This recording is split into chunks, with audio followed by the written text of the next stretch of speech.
மாசம் பேசினாரு, நீங்கள் சும்மா இருப்பீர்கள், உங்களுக்காக நான் யுத்தம் பண்ணுவேன். சில சம்பவங்களில் கர்த்தர் யுத்தம் பண்ணினாரு. தேவன் என்ன செஞ்சாரு?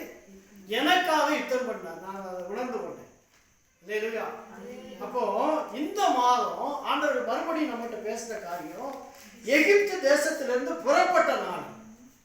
எகிப்துல இருந்து எப்படியா இருந்தாங்கன்னா, அடிமைத்தனத்தை வீட்டில் இருந்தாங்க, கஷ்டப்பட்டாங்க, பாரப்பட்டாங்க.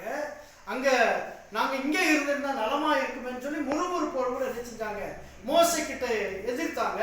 அவங்க எதிர்த்த நாட்களிலெல்லாம் கர்த்தர் மன்னாவை கொடுத்தாரு, அப்படித்தானே, தண்ணீரை கொடுத்தாரு, காணையை கொடுத்தாரு. சோத்திரம் 40 வருஷம் அவர்களை செழிப்பாய் நடத்தினார். அல்லேலூயா. எப்படி நடத்தினாரா? செழிப்பாய் நடத்தின. வஸ்திரம் என்ன செய்யல? கிழிந்து போகல, அதாவது பொட்டரித்து போகல. அவருடைய பாதரட்சைகள், செருப்புகள் என்ன செய்யலையா? தேய்ந்து போகலையா? அந்த ஜனங்களை ஆசீர்வாதமா என்ன செஞ்சாராமா? நடத்தினார். அல்லேலூயா. இன்றைக்கு ஆண்டவர் சொல்றாரு, எகிப்து தேசத்திலிருந்து புறப்பட்ட ஜனங்களை நான் எவ்வளவு சந்தோஷமாய் நடத்தி வந்தேனோ, எவ்வளவு பாதுகாப்பாய் நடத்தி வந்தேனோ, அக்கினி ஸ்தம்பங்களினால அவர் என்ன செஞ்சாராமா?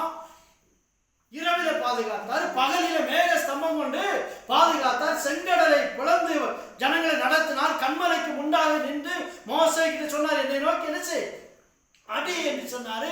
அதுல நதி என்ன செஞ்சான்? புறப்பட்டு வந்தது. ஜனங்கள் தாக தீர்த்தார்கள். அல்லேலூயா. மாறாங்கிற இடத்துக்கு வந்தாங்க. தண்ணீரெல்லாம் கசப்பா இருந்துச்சு, ஜனங்கள் முறுமுறுத்தாங்க. ஆண்டவர் சொன்னாரு, அந்த கொப்பை வெட்டி என்ன செய், தண்ணிக்குள்ள போடுனார். போட்டா மதுரமா என்ன செஞ்சு உடைய வாழ்க்கை இனிப்பாக கர்த்தர் என்ன செஞ்சார்? மாற்றினார். அதே தேவன் சொல்றார், இன்றைக்கு இந்த மாதத்துல உங்களுடைய வாழ்க்கை இனிப்பாக மாற்றி ஒரு அதிசயங்களை நான் மாறாதிக்கிற தேவன் அதிசயங்களை காணப்படும். ஆமென். எத்தனை அதிசயங்களை கண்டாங்க அவங்க? ஏராளமான அதிசயம். அல்லேலூயா. அந்த பக்கம் திரும்ப காடை, இந்த பக்கம் பார்க்கும்போது மன்னா வானத்துல இருந்து என்ன செய்யுது? மன்னா விழுந்து கிடக்குது, பொறுக்கி வைக்கிறாங்க. அல்லேலூயா. சோத்திர சந்தோஷம். அவர்களோட சண்டைகள் இல்லை, வழக்குகள் இல்லை, வேதனைகள் இல்லை, துக்கம் இல்லை, துயரம் இல்லை. ஆண்டவர் சொன்னார், அதே போல இந்த மாதம் நான் உங்களை நடத்த போகிறேன். நடத்துவாரா? நடத்த மாட்டார்? கண்டிப்பா நடத்துவார். நம்மளை ஆசீர்வதிப்பார்.